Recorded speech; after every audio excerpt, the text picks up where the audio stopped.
How can we, in all our weaknesses, keep true to salvation, since our works of righteousness is dirty clothes to him? Yeah. So our works of righteousness is as filthy rags is an Old Testament citation. And now he set that in the context of trying to work our way to God through our righteousness or through our works, which will only add up to something as ignominious as filthy rags. So that verse is given to convey a specific meaning to people that are trying to earn salvation through their merits, righteous deeds and acts. Okay, so that cannot be juxtaposed here in this question. Now that we are made children of God, not by our righteousness, but imputed with the righteous robes of Jesus Christ, clothed with his righteous robes, not by any of our merit, not by any of our striving, but by his mercy and his grace alone, through faith alone, we are made righteous and we are justified before God. And when God looks at us, in our study of Romans, we said, he does not look at us, as criminals that have violated his moral perfection or his moral code. He looks at us as the righteousness of Christ. Now, from this position of righteousness of Christ, empowered by the Holy Spirit, we have to start the pilgrim's journey of moving from one level of obedience to the other level of obedience, moving from one level of faith to another level of trust, moving from one level of holiness to another level of holiness. And will we not fall and falter in our journey? Yes, we will. Mighty, yes, we will.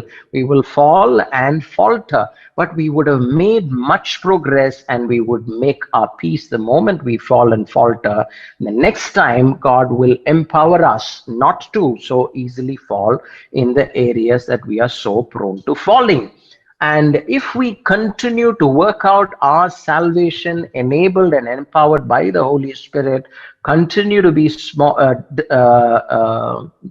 obedient in the smaller things of God, he will give us the strength and the grace to be obedient in the larger things of God, in trials and temptations and tests. And so from strength to strength, we will be empowered and assisted by God himself, who will coach us to become more and more holy and to finally conform to the image of Jesus Christ, which is what Paul says, work out your salvation with fear and trembling on a daily basis. So the idea of righteousness, justification, given to us by no merit of us, is an idea which is a good start for us. Now, after that good start, we have our coach and our guide walking by our side, in fact, being inside of us, because we are the temple of the Holy Spirit, filled with the Holy Spirit. And therefore, we have a heightened sensitivity to what is right and what is wrong.